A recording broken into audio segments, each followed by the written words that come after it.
What's up guys, welcome back to my channel, DJ 8Ball, bringing to you stories from when I was in the battle scene, way back, whatever you want to call it, the 1990s. Thanks for looking at my last video, appreciate it.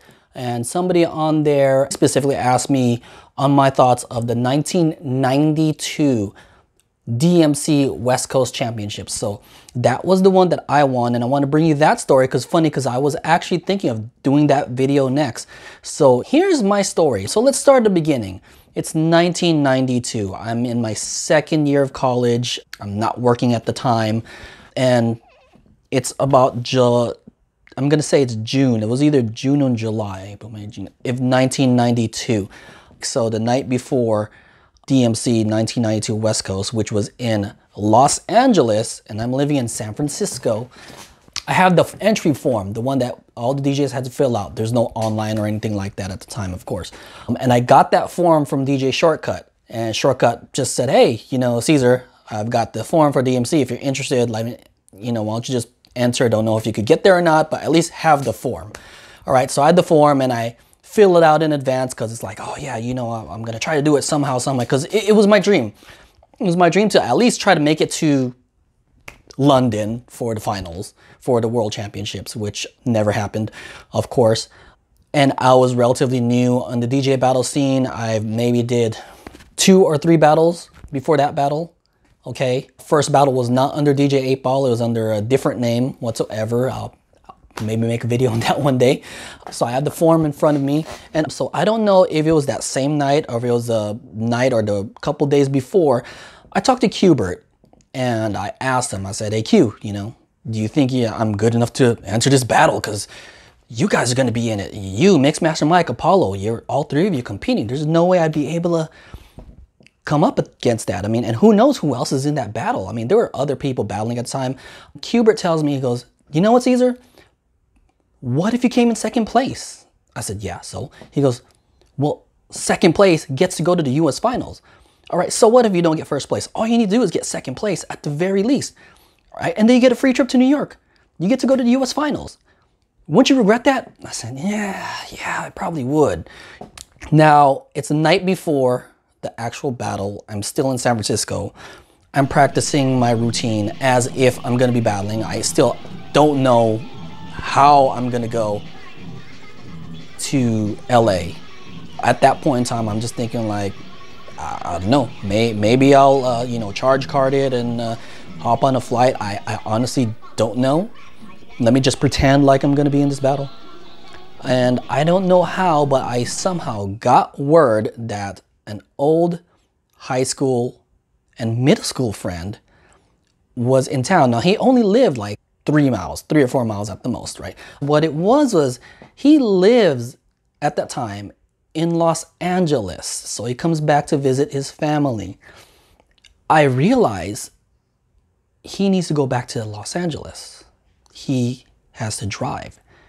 He usually drives alone. And I run this idea by him. I said, hey, Mike, I need to get to LA. You need to get to LA. You're driving alone. What if I drive with you, I crash at your place overnight, I'll figure out how to get back to San Francisco. He said, yeah, that sounds great. Yeah, let's do it. So then became the road trip from San Francisco to LA. For those of you who don't know, a drive from San Francisco to LA is, the average I've done it in is maybe like 8 hours, okay? Maybe 8 to 10 hours. Actually, let me back up a bit. My routine, my every morning routine at that time, I would wake up, pick up my girlfriend, and then we both drive to school. We go to college. That thing got skipped out. I didn't tell her or anybody where I was going. I think somewhere along the road trip, I finally got to page my best friend and tell him, hey, just so you know, I'm halfway to LA.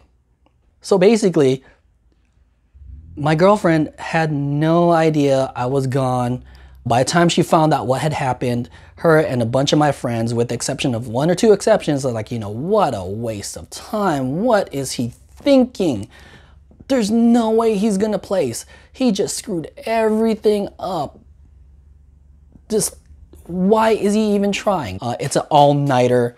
The funny thing is, I've never driven a stick shift car before. It was a manual shift that he had.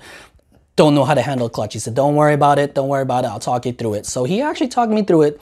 Pretty cool because, you know, for the most part, you're just driving on the freeway for 60 to 80 miles an hour. I just had to wake him up to let him know, like, hey, I have to come to a stop, exiting. I have to come to a stop. How do I stop this thing? Okay, so we arrive in LA the morning of the battle. It was the Palace over in Hollywood. Drops me off there because there's prelims. So, and prelims, you only had a 3-minute set. I don't know if you've seen my videos from back then, but like they were just ridiculous. I mean, I was totally influenced by two sides of the coin back then.